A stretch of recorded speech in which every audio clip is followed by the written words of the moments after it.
साहब, अमरीकी वज़ीर ख़ारजा को वज़ीर-ए-आज़म शहबाज शरीफ साहब से रब्ता हुआ है, उन्होंने पहलगाम वाक़े की शफाफ और गैर जमना तहकीकात की पेशकश की है। मैं बात ही कर रहा था कि जो अलामात हैं इसकी कि कैसे, मैं क्यों ये कह रहा हूँ कि क्या डंप कर दिया है इनको सारे ही ममालिक ने, बशमूल इनके इनके स्ट्रेटजिक पार्टनर के। होता यह है कि at the time of crisis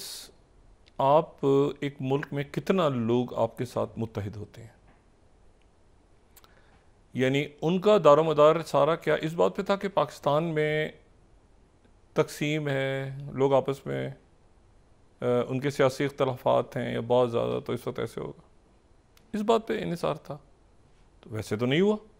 लोग तो पहले से ज़्यादा मुत्तहिद हो गए। उन्होंने कहा सारी सियासी तफरीक एक तरफ रखो भाई, ये पाकिस्तान का मामला है, ऐसा हुआ। फिर बयानिया नैरेटिव, अगर कोई चीज़ है, मैं तो समझता हूँ कि नैरेटिव के बावजूद लोग बहुत ज़्यादा बेवकूफ़ नहीं हैं कि उनको आम आदमी को आप कहें कि जी इस वक्त जो है वो ऐसे हो रहा है तो ऐसे हो रहा है तो ऐसे हो रहा है, इस तरह नहीं, चीख पुकार करके। तो ये जो उनको देखें यहाँ पर, अगर at the time of crisis आप कौम को भी मुत्तहिद नहीं कर पा रहे बल्कि और तकसीम, मैंने कहा ना ये डिफीट, ये एक पूरे एक थ्योरी की डिफीट ये होती है कि उस वक्त लोगों में तकसीम होनी शुरू हो गई, लोग सवाल पूछ रहे हैं, आप गुस्सा उतार रहे हैं। जो मैंने आपसे कहा ना कि ये नेशनल सिक्योरिटी, इसमें अलोक जोशी साहब को लाए हैं एज अ सरबरा, उस इस सिक्योरिटी बोर्ड में अलोक जोशी साहब, एक तो वो है ना जो तब्दीलियाँ हो रही हैं और वाइस चीफ और ये और खपड़ी हुई पेपर लीक हो रहे हैं, ये और होगा अभी, ये और होगा। अच्छा, उसमें जो है वो फिर ये तो जो है ये कांग्रेस दौर में थे, ये कांग्रेस दौर में थे, ये तो 2014 में इनको ये इनका टेन्योर ख़त्म, वो इनको उनको वापस लाया गया है। बाकी जो उसमें उसके मेंबर्स वगैरह हैं वो शायद अभी रिसेंट ईयर्स के हैं, लेकिन सरवा, तो इसका मतलब ये है कि वो ये उनकी जितनी पोलिटिसाइज्ड और तकसीम दर तकसीम में सवाल ही पैदा नहीं होता कि वो उस दौर के बंदे को लाएं, जो कि वहाँ 26/11 में भी कहीं उसी ऑफिस में थे, सरबरा नहीं थे रिसर्च एनालिसिस के, लेकिन वहीं पे काम कर रहे थे और उनके साथ थे, और ये तो कैसे, तो ये क्या। अच्छा, फिर ये कहना कि जी सारे इख्तियारात फ़ौज खुद डिसाइड करेगी,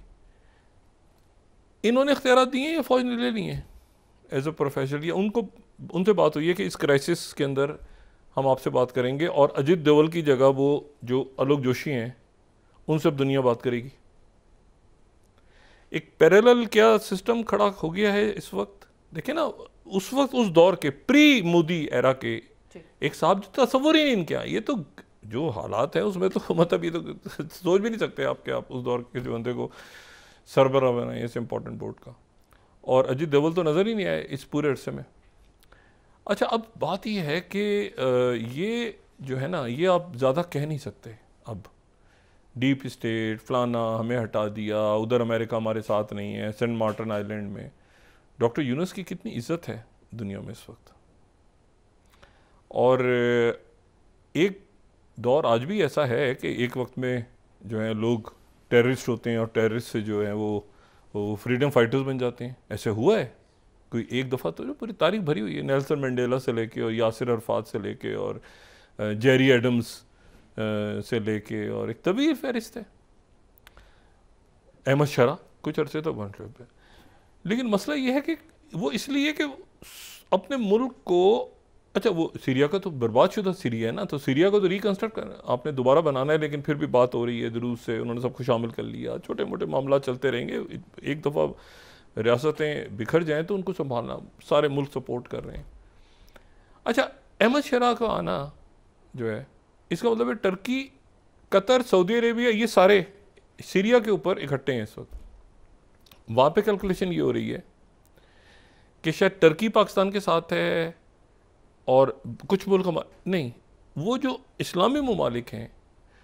उनके ताल्लुकात भी इंडिया के साथ हैं, और बड़े प्रोग्रेसिव इंडिया के साथ ताल्लुकात। इंडिया के लोग, मैंने आपसे कहा ना, बड़े वहाँ ज़बरदस्त लोग हैं बाहर जो काम करते हैं, जो आपको एयरलाइंस में मिलते हैं, होटल्स में मिलते हैं, हर जगह इंटरेक्शन हो रहा होता है। ये पाकिस्तान का बंदा है, श्रीलंका का है, ये बांग्लादेश का भाई है, इधर का इधर।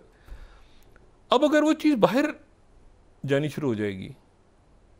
एक ऐसे, तो वो फिर संभालना मुश्किल हो जाएगा कि जी ये कोई कश्मीर से है, ये कोई जो है पंजाब से है, ये कोई सिख है, ये कोई। तो ये जो डम करने की अलामत होती हैं ना, ग्रेजुअली इशारे होते हैं, ठीक है। ये प्राइम मिनिस्टर मोदी खुद जानते होंगे कि क्या हुआ है, और ये प्रेशर आने वाले दिनों में बढ़ेगा। प्रेशर पाकिस्तान पे भी है, पाकिस्तान पे ये प्रेशर है कि अब इनका क्या करना है। ये जो जिनके नाम सुने हैं, आवाज़ें आई हैं सामने, ऑडियो, क्या इनको जो है ये कलबशन यादेव की तरह किसी नेशनल म्यूज़ियम में सजा के रखना है, या इनको कुछ और भी आगे, या कुछ और भी ऐसी चीज़ें हैं जो शेयर हुई हैं क्योंकि वहाँ पर ये मामला रुक गया था कि जी और भी हैं, उन्होंने कहा और भी हैं, हमारे पास और चीज़ें भी हैं, तो शायद पब्लिकली वो नहीं डिस्क्लोज हुई, क्योंकि वो तो फिर ये था ना कि कोई नहीं मानता भाई आज की दुनिया में कर दो। अच्छा, ये उसमें थे, यानी ये तो अब देखें ना, कत्ल, बम ब्लास्ट, ये सारी एक्टिविटीज़, वो तो नेतन्याहू डंप हो गया है। लेकिन डिफीटिज्म को एक्सेप्ट करना बड़ा मुश्किल होता है। सोवियत यूनियन जब यहाँ से गया था ना, तो आपको पता है उन्होंने क्या नाम दिया था उसको, स्ट्रेटेजिक विड्रॉल,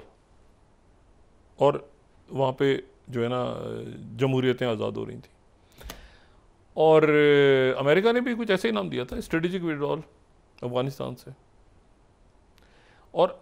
ये तय कर लिया था कि वियतनाम वाला लफ्ज़ इस्तेमाल नहीं करना। ये जो भी कुछ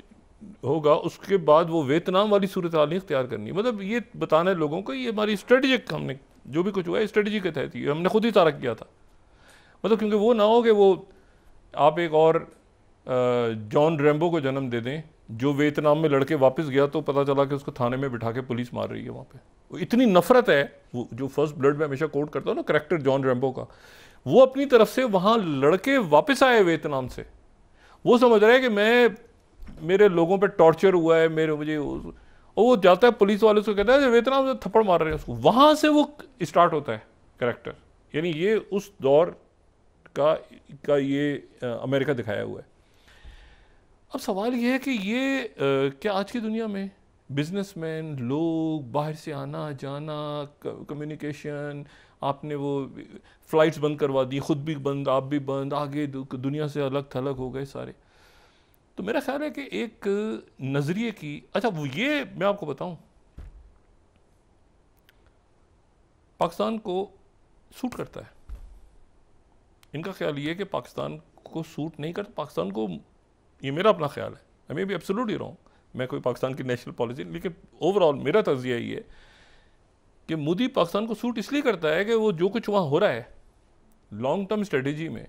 ये जो नेशनल सिक्योरिटी एडवाइजरी बोर्ड है ये लॉन्ग टर्म स्ट्रेटेजीज के लिए एडवाइस करता है। तो अब उसमें लेकिन चूँकि देखें, या तो कोई ऑफिसर होते हैं ना, जब रॉ साबिक रिसर्च एनालिसिस विंग के सरबराह को ले आए आप, तो उनसे तो दुनिया कम्युनिकेट करेगी ना, ये तो प्री 2014 के है ना, तो उनसे तो अजीत देवल से तो इस वक्त वो तो वांटेड, वो तो अजीब मामला है ना, अजीत देवल से फ़ोन किया उनके NSA ने, वो कहेंगे भाई एक मिनट इसको तो पकड़ के लाना है आपने। अमेरिका पे प्रेशर डेवलप हो रहा है, और टेलीफोन अमेरिका ने किया है, और एक ही और पाकिस्तान से असल जो बात है ना, पाकिस्तान से वो बात कही गई है जो पाकिस्तान खुद कह रहा है कि हम चाहते हैं कि ताउन करें और इसकी इंक्वायरी करवाई जाए, और उनसे कहे कि आप पाकिस्तान से रब्ता करें और पाकिस्तान के साथ मिलकर इंक्वायरी करवाएं। यानी हम नहीं है बीच में, मतलब साढ़े वालों ना ही समझो, और इनकी तरफ से खामोशी है। मशरकी माशरों में जब रिश्ता लेके जाते हैं तो खामोशी को रजामंदी समझा जाता है तो इनकी तरफ से मुकम्मल खामोशी है, इन पे जो इल्ज़ाम लग रहे हैं, जो कुछ हो रहा है, ये इनकी तरफ से एक सकूत तारी है कि हम आगे से क्या करें। भाई वो चिकन आउट का लफ्ज़ मैं इस तरह के अल्फाज इस्तेमाल नहीं करता, मैं सिर्फ ये बता रहा हूँ कि क्या इंटरनेशनली सारे मुल्कों को अब इंडियंस के साथ नहीं, मोदी सरकार के साथ हैंडल करना मुश्किल हो रहा है सबको। यार इस बंदे से हाथ मिलाए तो पहला सवाल क्या होगा, अच्छा ये आपने क्या किया, अच्छा पूछेंगे, अच्छा वो दुनिया पूछेगी, अच्छा ये वही आदमी, अच्छा ये था, अच्छा ये था, अच्छा ये वहाँ पे ये हुआ है। 2 लाख फौज, देखिए आपको आज 10 दिन हो गए, और ये अभी ये जो पिछले 24 घंटों में हुआ है एग्रीमेंट साइन हो गया। वो जो तारीखी एग्रीमेंट साइन होना था वो साइन हो गया यूक्रेन के साथ, और उसमें जो है वो उसका जो डॉक्यूमेंट अभी तक सामने आया है, लेकिन इसमें जो है वो मज़ीद उसमें अभी टेक्निकल जो मामलात हैं, अगर हम वो मुसव्वदा दिखा सकें, वो बाकायदा उन्होंने उनके जो सेक्रेटरी, इनकी नायब वज़ीर आज़म और वहाँ के सेक्रेटरी ख़जाना, उन्होंने डॉक्यूमेंट्स दिखाई हैं। लेकिन इसको पूरे के को पढ़ने के अलावा जो है इसमें जो दूसरी इंपॉर्टेंट बात जो मेरा अंदाज़ा है वो ये, अच्छा एक तो ये खुल के बात है ना, सिक्योरिटी गारंटी नहीं है उनको कोई। दूसरी बात ये है कि वो ये भी है अभी तक सामने कि जी वो एक बात मनवाने में कामयाब हो गए, और वो ये कि पिछला जो है वो पैसा शायद अभी कुछ सालों तक नहीं दिया जाएगा। यूरोप इस पर ईजी नहीं है, यूरोप इस पर बिल्कुल खुश नहीं है कि उसकी वजह ये है कि जो अमेरिकन हैं, ये देखें दो मिनरल्स हैं ना, दो किस्म के मिनरल्स हैं, एक है क्रिटिकल मिनरल्स और एक है रेयर अर्थ मिनरल्स। अब इसकी डेफिनेशन उस रेयर अर्थ पे तो सब कायल है ना, 17 होते हैं, 17 होते हैं, वो हम भी कई दफ़ा कह चुके हैं। जो क्रिटिकल हैं वो ज़्यादा हैं, यानी क्रिटिकल वो हैं जिसमें आपके वो मिनरल्स या मेटल्स आती हैं जो कि जैसे लिथियम है या बाकी, जो कि बहुत ज़्यादा आज की दुनिया में जिनकी ज़रूरत है टेक्नोलॉजी में, लेकिन वो क्रिटिकल हैं, वो रेयर नहीं है। अच्छा, अब जो है तो वो ये 17 हैं, वो EU के मुताबिक, अगर हम EU की लिस्ट देखें तो वो जो है वो EU कहता है कि ये 34 हैं, अगर हम ये 7 स्लाइड दिखा सकें, और 34 हैं, और 34 में से 22 जो हैं वो यूक्रेन में हैं।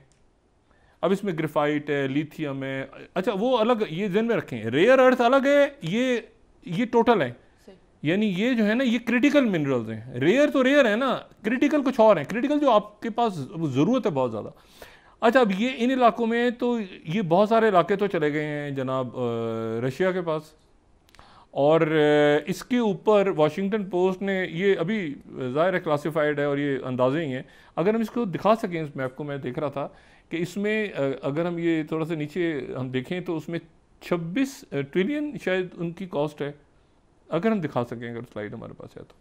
तो वो जो मिनरल्स की टोटल कॉस्ट बता रहे हैं कि इनकी वर्थ कितनी है, तो वो ये बता रहे हैं कि ये 26 ट्रिलियन जो है, ये वाशिंगटन पोस्ट कोट कर रहा है, और फोर्ब्स यूक्रेन जो है 2021 में वो बता रहा है 14.8, 26 ट्रिलियन में और 14.8। अच्छा, अब इसमें तो बहुत फ़र्क है, बहुत बड़ा फ़र्क है, और ये जो है ये अंदाज़ा ही अभी सिक्योरिटी गारंटीज नहीं दी गई उनको, और